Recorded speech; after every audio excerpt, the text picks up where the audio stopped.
ولا حول ولا قوة إلا بالله العلي العظيم رب اشرح لي صدري ويسر لي أمري واحلل عقدة من لساني يفقهوا قولي آمين آمين ya rabbal alamin. Ikhwani rahimakumullah, melanjutkan di dalam pembahasan kita, yaitu kajian di dalam permasalahan kitab Bidayatul Hidayah, yang mana kemarin kita atau terakhir di dalam pembahasan kita tentang hadis Rasulullah SAW yang mengatakan bahwasannya hubbud dunya ra'su kulli khati'ah, yaitu cinta akan dunia itu adalah induk daripada semua kesalahan. Jadi induk daripada semua kesalahan adalah cinta akan dunia. Nah, jadi perlu kita ketahui bahwasannya yang dimaksud cinta ini, cinta akan dunia ini, yaitu yang perkara yang sampai melalaikan di dalam urusan akhirat. Bukan orang yang bekerja mencari dunia karena untuk keperluan hajat hidupnya, artinya untuk nafkah keluarga, untuk dirinya dan lain sebagainya. Tetapi adapun dunia yang menguasai dirinya adalah kecintaan untuk menguasai sesuatu sehingga menuruti daripada hawa nafsunya. Apa yang terjadi? Yang terjadi adalah yaitu lalai atau lupa akan kewajiban-kewajiban yang Allah Subhanahu wa taala perintahkan. Terus kemudian lalai dengan apa tentang perkara yang gaib di kemudian hari, yaitu tentang kematian, tentang alam barzakh, tentang hari akhirat, ya. Jadi dia tidak peduli lagi dengan hal-hal yang demikian. Maka orang yang hal demikian itu bisa menjadikan itu apa? Ra'sul kulli khati'ah, akan induk daripada semua kesalahan itu, yaitu adalah hubbud dunya. Hubbud dunya itu adalah ra'su, artinya induk atau kepalanya daripada semua kesalahan, induk daripada semua kesalahan. Makanya orang-orang yang demikian itu kita melihat berapa banyak, ya, orang yang ingin menguasai sesuatu, walaupun yang dikuasai itu akan terjadi mungkin hilang nyawa, akan terlantar dan lain sebagainya, dia tidak peduli, ya. Nah, itu salah satu bentuk ciri-ciri hubbud dunya. Oh, dia bilang saya kepengen contoh lahan ini semua 1000 hektar ini saya mau beli. Nah, terus ada penghuninya gimana? Tidak mau tahu, nggak harus keluar. Tidak mau tahu, yang penting keluar. Terus saya kepengen memiliki itu, ya, memiliki sesuatu. Nah, terus kemudian itu sudah yang penting. Nah, itu nanti akan timbul apa? Yaitu penyakit kibir. Dari apa? Dari hubbud dunya. Penyakit apa? Pamer, riya, ya. Penyakit apa? Ujub. Itu dampak daripada atau penyakit hubbud dunya. Maka yang mereka para salafun saleh dan juga seperti Sayyidina Umar bin Khattab, dia berdoa selalu mengatakan Allahumma ja'al dunya fi aidina wa la taj'alha fi qulubina. Ya Allah, jadikan dunia itu di tanganku, jangan sampai jadikan dunia itu di dalam hatiku. Kenapa? Karena nanti ketika itu dunia masuk ke dalam hati, penyesalan yang luar biasa ketika dia tidak mendapatkan atau dia kehilangan sesuatu. Wah, jadi akan penyesalan yang luar biasa. Maka dikatakan, nah itu ketika orang sudah mulai dia tajanub, artinya meninggalkan daripada perkara-perkara duniawi, maka dia masuk di dalam langkah bidayatul hidayah. Kata dikatakan, ya, bidayatul hidayah. Maka dikatakan itu masuk dalam ilmu takwa. Maka ilmu takwa daripada mukadimah kita jelaskan di dalam pembukaan itu, bahwasannya ketakwaan atau ilmu yang perlu dipelajari bagi seseorang itu adalah yaitu syariat. Kemudian thariqah ini amal apa yang ada di dalam syariat. Kemudian naik dalam peringkatnya itu adalah hakikat. Setelah hakikat baru ma'rifat. Nah, hal-hal demikian ini perlu dengan tahapan-tahapan. Ketika dia sudah bisa mautin nufus, matikan daripada hawa nafsu dia naik peringkat. bukan sekedar omong aja, bukan sekedar hayal atau sekedar dengan deklarasi bahwasannya dia dirinya wali, dirinya kasyaf, dirinya ma'rifat, ahli arif billah dan lain sebagainya. Ahli arif billah dari mana arif billah? Nah itu kotor, bahaya hal demikian. Maka dikatakan, kata Imam Ghazali apa namanya, manidda'a fil wilayah awil karomah walaysa min ahliha yukhsha alaihi ma tasu'ul khatimah. Orang yang mendeklarasikan mengaku dirinya wali tapi bukan daripada aulia.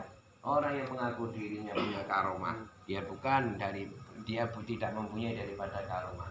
Orang yang hal demikian apa ditakutkan dia mati dalam keadaan su'ul khatimah. Waliyadzubillah. Maka di situ itu tidak bisa, ya. Maka apa yang diajarkan itu apa? Ketawaduan, ketakutan dia sama Allah Subhanahu wa taala. Maka perlu diketahui natijahnya, hasilnya apa? Yaitu apa namanya? Bagaimana kalau kita pengen tahu nanti tentang tingkatan-tingkatan sampai ke takwa ini, takwal gulub, ya. Takwal gulub ini takwa yang sampai di dalam hati. Artinya ya A, ya hatinya A. Yang B ya hatinya B. Hadza takwa ini artinya antara hati dan lisan ini luar biasa, sangat berpengaruh. Maka seperti Sayyidina Luqman al-Hakim, pernah dia mengabdi kepada tuannya. Ketika itu dia mengabdi kepada tuannya. Kemudian ketika itu tuannya minta sama Luqman al-Hakim untuk supaya disembelihkan kambing. Dan dia langsung minta untuk diambilkan yang paling bagus daripada kambing ini. Ambilkan yang paling bagus di antara apa yang ada pada kambing ini. Setelah disembelih kemudian dia naruh di bejan di nampan gitu. Yang dia taruh adalah hati, jantung sama lidah. Kemudian dikasihkan ini yang terbaik pada yang ada pada kambing ini. Terus kemudian berapa saat kemudian dia minta sembelihkan lagi. Kemudian diminta lagi ambilkan yang paling buruk di antara apa yang dari kambing ini. Kemudian diambilkan dengan hal yang sama, yaitu hati atau jantung dengan lisan. Oh, katanya si tuannya ini, ente ana suruh ambilkan yang terbaik daripada kambing ini, yang diambilkan daging jantung sama lisan, ana minta yang paling buruk, engkau ambilkan sama betul. Dua inilah katanya, kata Imam Luqmanul Hakim, dua ini yaitu jikalau baik maka ini yang terbaik, jikalau ini buruk maka ini yang terburuk. Artinya dua tempat ini antara lidah ini punya rel yang sampai kepada hati.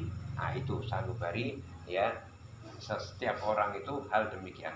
Nah maka kalau antum kepengen tahu yang detailnya tentang bagaimana sampai kepada takwa batin, takwal qulub, yaitu lebih mutolaahnya kepada kitab Ihya, ya, kepada kitab Ihya.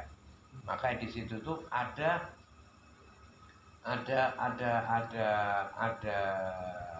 pemolesan kalau kita berbicara itu tazkiyah, pembersihan, pensucian. Kalau min ahli tasawuf, min ahli fikih, ya ulumuddin. Tapi kalau tasawuf min ahli tauhid, yaitu apa? Nah, al-hikam. Ibn Athaillah Iskandari.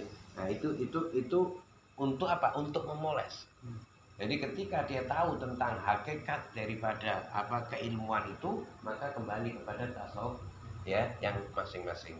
Maka ketika orang bisa memadukan daripada dua, itu lebih bagus dan lebih ahsan. Maka dikatakan natijahnya, hasilnya fa idza amarta bittaqwa batin, ya.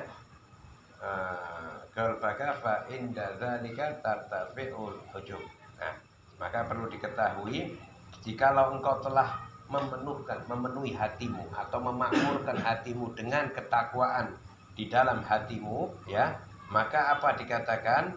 Maka dikatakan fa inda dzalika tartafi'ul hujub. Maka dengan hal demikian akan terangkat hijab.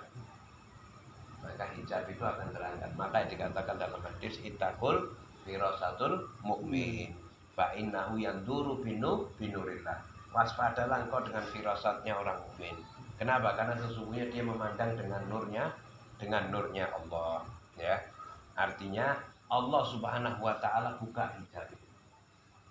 Allah Subhanahu wa taala buka hijab tersebut. Kalau andai kata secara sifat manusiawi, kita dikasih pendengaran, itu cuma batas pendengaran. Kita dikasih penglihatan, yaitu batas penglihatan. Ya, kita dikasih penciuman, yaitu batas penciuman. Artinya bukan kita ketika melihat batas penglihatan kita sampai tembok, batas pendengaran kita mungkin sampai depan. Tapi ketika ada batas itu dicabut sama Allah Subhanahu wa taala, diangkat, yaitu tembus dengan lain sebagainya. Maka itu dinamakan ainul basirah, mata batin, ya, mata batin. Dan ini tidak bisa diperoleh. Bukan ini diperoleh dengan apa namanya, dengan usaha, dengan ini, dengan apa, enggak. Ini diperoleh dari wahyu dari Allah Subhanahu wa taala. Ya, dari Allah Subhanahu wa taala, tapi dengan resep-resep yang dijelaskan oleh para ulama. Ya, jadi tidak semudah orang yang bisa mikirkan, ya. Maka dikatakan antara bainaka wa bain Rabbik, antaramu dan Tuhanmu. Arti di hijab itu diangkat. Arti engkau lebih mengetahui tentang keagungan Allah Subhanahu wa taala. Ke'azamatillah, keagungan Allah Subhanahu wa taala. Jadi antara hijab manusia dengan Allah Subhanahu wa taala ketika diangkat, maka dia menyaksikan tentang keagungan Allah Subhanahu wa taala dengan rahmatnya, dengan apa namanya, anugerahnya, dengan barokahnya, dengan apa ciptaannya dan lain sebagainya. Artinya betul-betul dia bisa apa namanya, merasakan daripada apa yang Allah Subhanahu wa taala berikan kepadanya. Maka itu nanti bentuk syukur akan muncul dari dirinya. Ya, bentuk syukur akan muncul dari dirinya. Maka dikatakan apa? Watat tadihul lakal asrarul mulkil malakul mulk, ya. Artinya malakut, ya. Artinya engkau akan nampak, ya, jelas daripada apa namanya, cahaya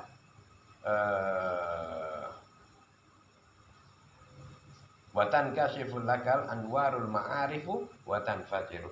Maka akan tankasif itu akan terbuka, ya, akan terbuka daripada apa? Daripada nur cahaya ma'rifah, ya, cahaya ma'rifah, dan akan terpancar dari hatimu. Maka dikatakan apa? Wa yunabiul hikam. Nah, nanti yang ujung-ujungnya apa? Akan menyumber itu hikmah. Hikmah itu akan keluar, ngetuk dari hikmah itu akan ngetuk dari dalam hatinya. Maka ketika itu orang-orang yang berbicara semacam itu orang yang ahli hikmah terus. Ahli hikmah ini bukan cuma qiraah, bukan wirid, bukan ini aja, enggak. Ahli hikmah di sini itu dia bisa ketika dia melihat sesuatu, dia bisa menyelesaikan dengan apa? Dengan mata batinnya sehingga perkara itu selesai. Ya, lain sama dukun. Orang-orang yang ketika lain sama dukun. Karena dukun ini istikhdamnya bajan, jin. Tapi kalau hal-hal demikian dia apa? Minallah, langsung dari Allah Subhanahu wa taala, sehingga dia tahu mana hak wa mana batil. Kalau dari jin banyak diplesetkan, dari jin banyak iya, banyak ditipu, ya, banyak disimpangkan nanti kalau dari jin. Tapi kalau andai kata dia minallah Subhanahu wa taala, maka akan muncul kalimat yaitu seperti pernah saya ceritakan dulu, Sayyidina Luqmanul Hakim yang dikatakan ahli hikmah. Ketika jalan sama anaknya itu, ya, ketika jalan sama anaknya, tahu-tahu ada satu orang nyenggol apa namanya, Luqmanul Hakim. Sehingga Luqmanul Hakim dikatakan, apa engkau keledai? Anta himar? Apakah engkau keledai? Oh bukan, anak bukan keledai. Kemudian jalan. Kata anaknya, wah ya abadi, ya, tukhfitul apa namanya, khaufuka bihikmatik. Kau tutupi rasa takutmu tapi dengan hikmahmu. Artinya ente ini takut tapi hanu dengan hikmah, gitu. Dia bilang, ya bunaya, wahai anakku. Dia tanya sama anak, apakah saya ini keledai? Saya bukan. Saya jawab bukan keledai. Kemudian kata anaknya, engkau takut, tapi engkau tutupi ketakutanmu itu dengan hikmahmu. Jadi harus apa ini? Mau balik lagi, mau balik lagi, temui orang itu lagi. Ya, Assalamualaikum. Ada siapa namanya? Katanya abahnya ngomong ke anaknya, ayo, anaknya sudah gede. Kemudian ketika berjalan masuk ke pasar, ketemu orang itu, langsung sama anaknya disenggol. Terus kemudian dia bilang, katanya orang yang gede, yang nyenggol tadi, apa engkau keledai? Katanya si anak ini, keledai itu yang lahirkan ibumu, katanya. Engkau yang keledai, engkau keledai. Jadi jawab-jawaban antara ini orang ngomong, antar himar, wa antar himar, antar himar. Akhirnya datang satu orang lagi, ya hamir, khalas, katanya. Satu orang datang, maksudnya mau melerai, ngomong, wahai keledai, keledai itu sudah cukup, katanya. Kemudian dua orang ini ngelihat, engkau ngomong saya keledai, engkau yang keledai. Wah, tiga orang jadi ribut. Tiga orang ribut. Terus kemudian datang satu orang ngelihat kejadian itu. Dia bilang, ngomong ke orang-orang, ya Bani Adam, wahai manusia, ente ngelihat hal-hal kayak gini tuh ente jadikan tontonan yang dengan kesenangan ente, tanpa ente mau melerai ini orang, ente jadikan tontonan ini orang, katanya. Dia ngomong lagi, wahai manusia, ya Bani Adam. Kemudian tiga orang yang ribut tadi ngelihat, oh, ente ngomong saya Bani Adam. Kemudian yang ngomong tadi, kalau bukan Bani Adam berarti apa? Ente keledai, ente himar. Ente yang himar. Jadi 4 orang itu. Dari kampleng-kamplengan sampai akhirnya kata Luqmanul Hakim, sama Luqmanul Hakim, anaknya diseret dari tengah-tengah, diseret keluar, terus dibawa dibawa menjauh dari keributan itu. Akhirnya dilap-lap, sini bengkak, bengep. Ya, sini bengep. Katanya Luqmanul Hakim cuma kalimat satu toh. Ya bunaya, alaisa kalimatullah khairun min hadzal bala. Wahai anakku, apakah kalimat tidak itu lebih baik daripada ini musibah? Artinya orang hikmah itu dia lebih jauh pandangan. Maka dikatakan wa ibadur rahman allazi yamsuna 'alal ard haunan wa idza khatabahumul jahiluna qalu salama. Orang zat hamba-hamba Allah, zat yang maha rahman, ketika dia berjalan di muka bumi, dia penuh ketawaduan. Ya. Wa idza khatabahumul jahiluna qalu salama. Ketika diajak ngomong sama orang yang bodoh, dia menjawab penuh dengan keselamatan.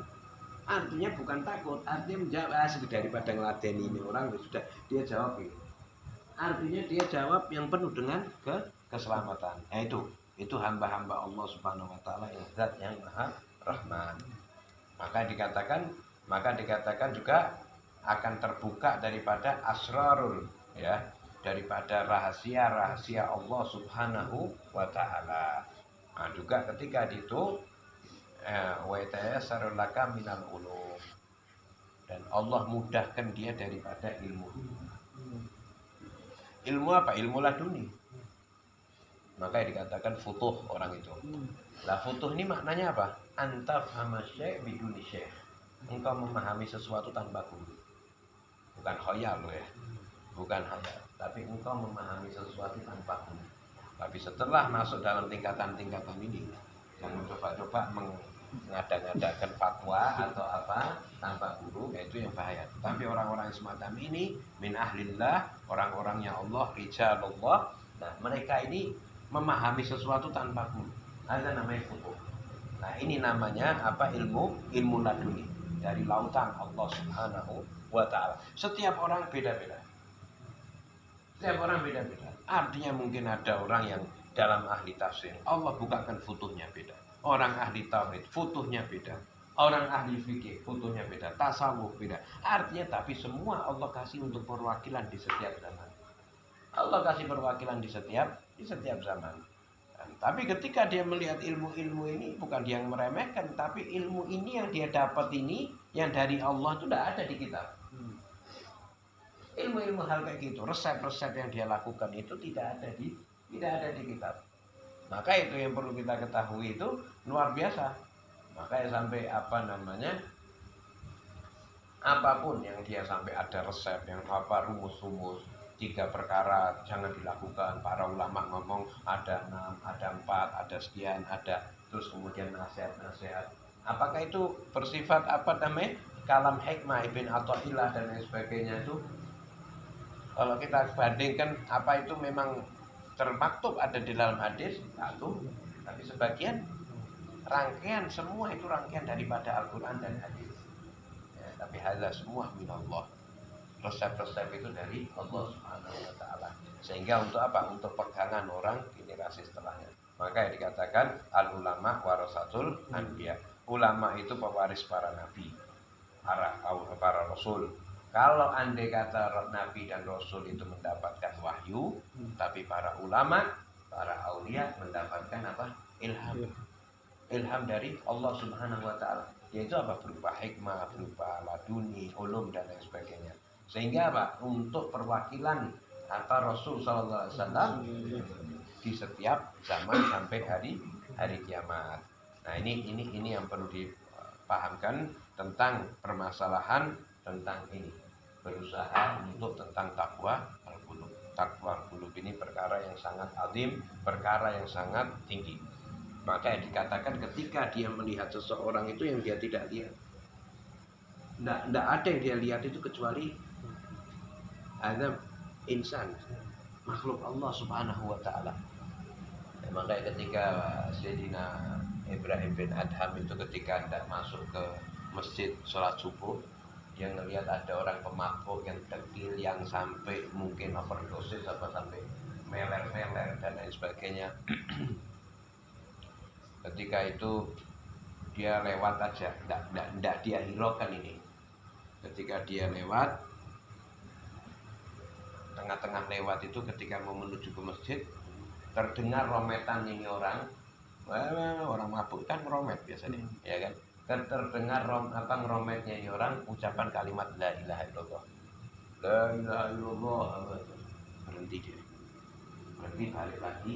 Kemudian dia ambil tisu, kemudian mulutnya dibersihkan, orangnya dibersihkan. Terus tadinya di tengah jalan dipinggirkan, ditaruh di bawah pohon itu, ditaruh. Akhirnya dia melanjutkan perjalanan ke mana? Ke